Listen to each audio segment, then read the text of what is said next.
Well, here we are. Last session. When you look back on the months that we've been doing these sessions, what do you feel are the things which are most important to you that you feel you've learned? I think I'm still in the process of learning that, good things can happen. And you deserve good things to happen. Yeah. This is In Therapy with Alex Howard, a first of its kind series that places you directly in the therapy room. My name is Alex Howard, and it is my hope that by bringing you on the journey with us, you too can learn the tools to transform your life. This series we're following Pierre, whose life is overshadowed by a sense of unworthiness and a fear of rejection. Pierre has come to In Therapy to overcome his childhood trauma and to realize his true self-worth. You get to be the captain of the ship of your life, and you get to decide what's important and what you prioritize and where you put your heart and your energy. If everything that you feel and you're focused towards now was to come to fruition in a realistic way in the next 12 months, who would be sat here with me? Join us each week as we follow every step of Pierre's journey, both in and outside of the therapy room. As well as the tools I give Pierre in the sessions, I'll also be sharing weekly top tips so you can begin to unlock your true potential. This is In Therapy.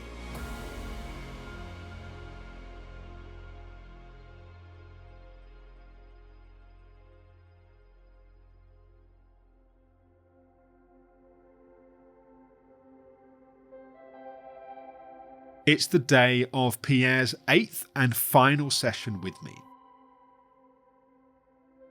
Pierre has done a lot of hard and meaningful work these past months, and his focus now is to integrate what he has learned by continuing to turn insights into action. My producer Oliver checks in with Pierre before the session starts. With the prospect of this potentially being the last of our sort of set sessions together, how do you feel sort of at this point compared to how you were at the beginning? Do you feel like there's been a big shift, or No. do you feel nothing at all? If anything, Waste of time. No, actually, no. I don't mean to sound condescending, but I'm really surprised how effective this has been. In what ways? I mean, I know we've worked on a myriad of different things, but I know that the sort of key themes for you were around sort of self-worth, that sort of fear of rejection. Yeah. How has that been as a sort of a headline, I suppose? Well, the fear of rejection, I think, is still there, but at least I can sort of... Now I've got tools to catch it when it happens. And instead of just, I would identify with those thoughts, really, and think that was going to happen and all of that. Whereas now I can sort of say, right, that's only a thought. So let me just focus on my actions rather than the outcome of being rejected. So, it's been, I'm really grateful. Therapy only works if we do the work. And Pierre has approached each session with an open mind, an open heart, and a willingness to change. Ultimately, if we want the circumstances of our lives to be different, we have to be the ones to change them. In the first part of the session, Pierre and I discuss his progress over the last 7 weeks. When you look back on the months that we've been doing these sessions, what do you feel are the things which are most important to you that you feel you've learned? I think I'm still in the process of learning that, good things can happen to me. And you deserve good things to happen. Yeah. So I'm not at a stage yet where I really believe it. I still have to train myself and redirect my thoughts to let me focus on what I want rather than what I'm scared of. I think what I'm really hearing you say is there's a recognition that there's more choice. Yeah. Right? That there's how it was. And I feel like when you came here, I feel like your awareness of what was happening was already really high. Like you've done a lot of really good inner work where you've learned to understand yourself and your history, and your ability to articulate it to me in such an elegant way is because you understand it, because you've taken the time to understand it. What I think you're saying here, and which makes sense to me, is that perhaps part of what's been helpful in this process has been to take that understanding perhaps to a deeper place in places, but also to have more tactics to actually help the changing of it, right? That it's like you can see it and you can see the history about it, but it still had quite a lot of strength and power to influence.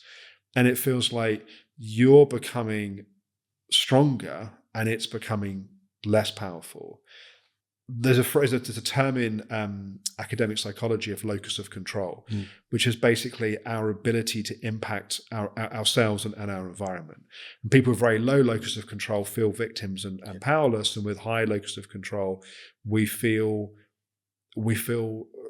like we're responsible, we're able, we have the ability to respond and to impact and do things. And my sense is that your sense of your locus of control has been shifting. Yeah, although I still have to watch out for what I still feel like the weight of responsibility.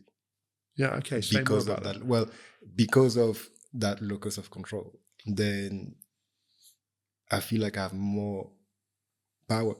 Yeah. And with great power comes great responsibility, as was once quoted at me for, I think it's Spider-Man or Superman or something. So yeah, if I'm not careful, then I can still resort very quickly to, I can still revert very quickly to, I'll blow it. It's not going to work. They will reject me. It's not good enough. So it's those moments when I really have to use the stop method and say, right, nobody knows how it's going to work. Yeah. So let me try my best, and that's it, really. It's also like your inner critic is so skillful at kind of weaponizing whatever's there, right? So as you get more of a sense of your ability to influence things, it then goes great. So whenever things aren't working out, it's now your fault because you're not being effective in terms of what you're doing. And so I think it's really important to see the different ways that the inner critic morphs and shapes and moves around, to just see it as the same old pattern, just applied in a new way. Pierre and I go on to discuss the impact our childhood experiences have on us, and how sometimes the events that have been the most challenging in our lives are also the ones which shape us in the most positive ways, not because of what happened to us, but how we chose to use it for good. If I think about my life, for example, I don't get to do a job that I love, that I truly love to do, without acknowledging that my deeply traumatic childhood set me on the path to do it, right? And you, as someone who is using the skills that you've honed and that you love, and even the fact that one of your ways of escaping the trauma of your childhood was to go into fantasy in your mind, and yet what you do now is you use your creative mind. And because of those traumatic experiences, and that you learned to escape in that creative way, that if you hadn't had those experiences, maybe you wouldn't have the same creativity that you have now. I think I'm grateful for the experience. Yeah, I don't think you have to be grateful for the suffering. Yeah, no. I don't think that's what we're saying. I'm grateful for the experience, for what I got out of it. Yeah, and I think you have to take it in its entirety. Yeah. Right? So I don't want to go and relive certain things that I lived in my life, but I also accept that I can't take the things I love without the things that took me on the journey to find what I love. Yeah. And I don't think the conversation you and I are having now is not about letting off the hook certain people in your childhood, and it's not about necessarily forgiving those people, but it is the recognition that on some level there was guidance, and there was inherent wisdom in the path that you found yourself on. And for me, it's true, and I think the reason I'm speaking to it the way I am is I think it's where you're also reflecting, is that there is a sense of deep surrender and peace, I think, that comes from a sense of, as painful as your childhood was, it was the way it was going to be. Doesn't make it right, doesn't make it wrong, but it also means that you're not broken, and it wasn't an accident, and there was some sort of wisdom within it. Yeah, that's all. Yeah, that's what I also think. How does it feel recognizing that? Yeah, I think you were right when you talked about peace. It's more about it's happened, but I don't know if moving on is the right term, but it's just that I don't think it impacts my life as much as it did. Part of what's implicit in what I'm hearing you say as well is that a lot of the suffering that we experience is because we are powerless, and because we are therefore a victim of what happens. And as a child, you can't really be anything other than a victim, because we don't have the resources and the capacities for it to be different. And you here as a man, and the journey that you've been on, and the things that you've learned, there's also that place where you recognize that at this point in your life, you are not a victim. At this point in your life, you get to be the captain of the ship of your life, and you get to decide what's important and what you prioritize and where you put your heart and your energy, who you want to have close and far away in your life. You have an important say in that. Of course, you can't decide someone wants to be close, doesn't want to be close, but you get to say no, and you get to say yes to what you want. And as you say, there's somehow that can be weaponized by your inner critic, and that can be a sort of a sense of pressure, but it can also be a place of energy and empowerment, and going, the world is my playground, and I can choose to put my heart and energy into what I feel passionate about. Yeah, definitely. And I was so tired of carrying that, the weight of shame and the weight of unworthiness, really, that I thought, you know what, I'll do whatever to try something else. Yes. And experience everything I've been reading in, self-help books talks about. It also, it strikes me that part of what really drew me, and I think I can say us, towards you as a participant in this series, was that we loved your message of your brand and of your work, of people being proud and celebrating of who they are, particularly in a society that has had a history of shaming and rejecting people for certain ways that they are. And something about almost turning that and using that and like empowering that and like celebrating one's authenticity and one's truth. And it strikes me that part of your journey in this process has also been you deepening that for yourself. Yeah. And even if on the outside we're all different, but deep down we're all very similar. One of the great, it sounds like the wrong choice of word, the great gifts of my job is you realize we're all fucked up, and we're all fucked up in the same basic ways. We all have the same core wounds of not feeling safe, not feeling loved as we are, and not having our boundaries seen and respected. It's the same very fundamental basic stuff. And there's so many different iterations of how that plays out in different people's lives and lived experiences and cultures and backgrounds and everything else. But we're actually relatively simple as human beings, and the story of hope of this work.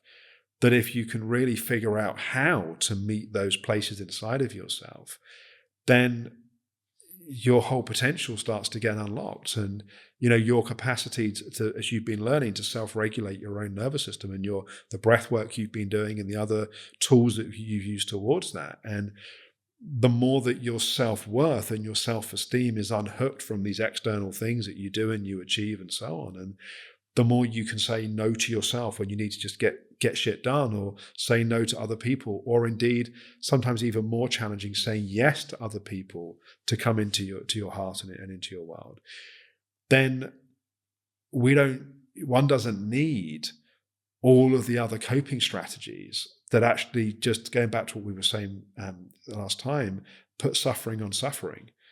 Like all the ways that we try to manage these things that just cause more problems and more difficulty.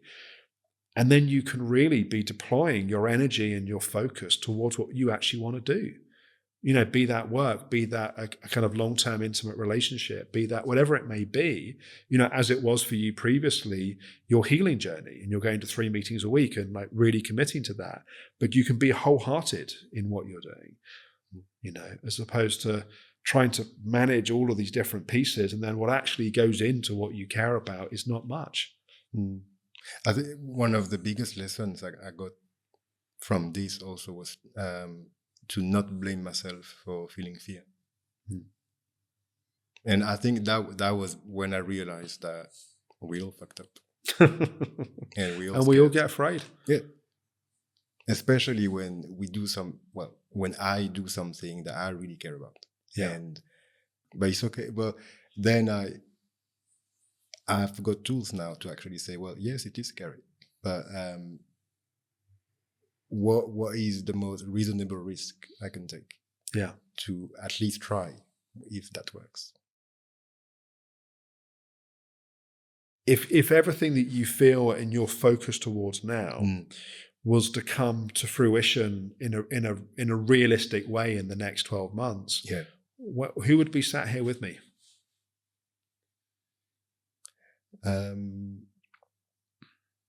Well, I'm hoping to be more relaxed in a way. So, but what I mean by relaxed is having the satisfaction of being fulfilled and seeing the results of what I do, and not worry so much about others' perception, and really sort of trust that life is on my side. Yeah. So that's the relaxed bit, really. Yeah. That not because it doesn't go my way. Yeah. That is the end of the world, really. And I think that's really important, right? Because if your sense of self-worth and your sense of joy and your sense of goodness in your life is tied to the outcome, we can't have confidence that you could be sat here in 12 months' time and be in a good place. But if your sense of self-esteem and your happiness and your joy is unhooked from what happens, but it is tied into how you approach it, like you show up and you take risks and you calculate the risks, but you take risks, then your joy comes from the growth, not from the outcome. And we can guarantee growth, we just can't guarantee the outcome. Yep, definitely. I feel like that the real theme within all these pieces that we're sort of bringing together today is something I said to you a little bit earlier, the recognition of your choice and your locus of control, your ability to impact and shape these things. That it's almost like if there was a continuum of responsibility from one side being completely at the mercy of the world and being a victim to it, to being overly responsible, you've moved to a healthier place of recognizing that with the awareness and with the right tools and strategies, you can actively change your lived experience. And that's very exciting. Yeah. Daunting at times, challenging at times, but also deeply exciting. Yeah, I hope so. Yeah. Do you have any final questions for me? Thank you very much.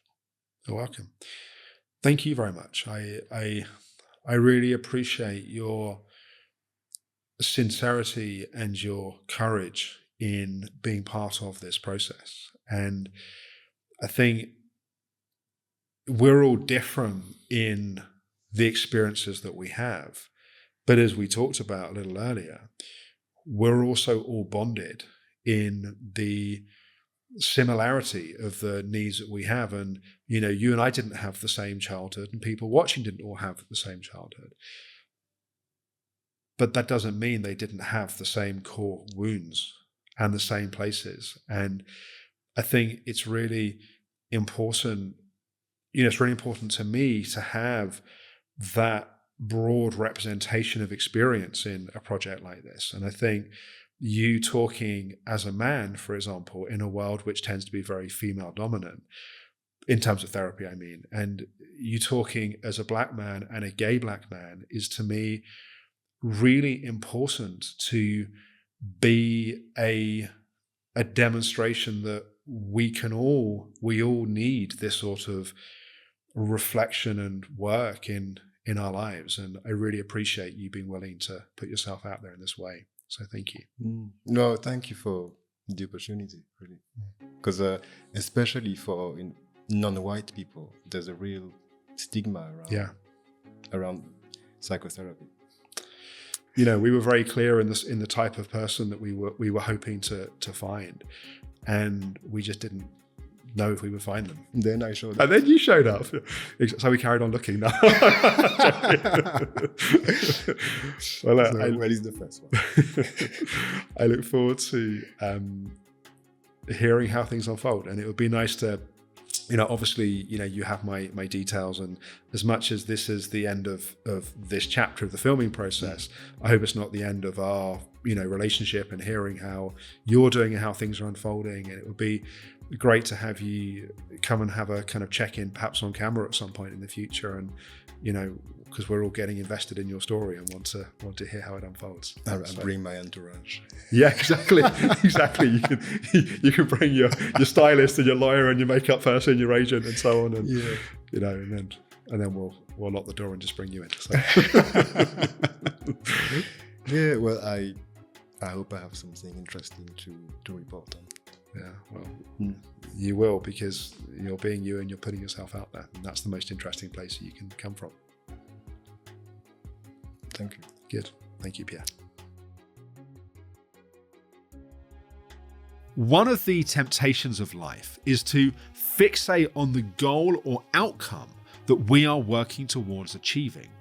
The problem is that not only does this get in the way of us being present to our lives now, it also means we're not focusing on developing the capacities which help us to reach that goal. So by focusing on who we are becoming and what we can influence in our lives now, not only are we taking steps towards our goal, but we're also growing regardless of whether we achieve it or not. Pierre has so much to offer in his life, and the key to unlocking that is his relationship with himself and challenging himself in loving and supportive ways to continue to be the best version of himself that he can be. I, for one, can't wait to see how Pierre's life unfolds and how what he's learned in our sessions together supports him in doing that. Although this week is our last session with Pierre for now, we will be returning to his story in the future. In time, we'll meet our next brave new participant. But in the meantime, in the coming weeks, I'm excited to unpack some of the key themes within Pierre's sessions and some of my reflections on the work we have done together. You can now watch Pierre's full In Therapy journey here on YouTube, or listen to the episodes as a podcast. And to help support you in coming on the journey with us, I've been creating some materials to accompany the series. For each session, there is a bonus video with me and a worksheet to bring the session to life for you. In this week's reflections, you can explore what capacities you need to focus on growing in yourself to support you in achieving your goals. You can find these resources for free at intherapy.alexhoward.com. Thanks again for coming along on Pierre's journey, and I look forward to seeing you in the coming weeks with some of my behind-the-scenes reflections and some of the key themes that we can all learn from. Thanks for watching.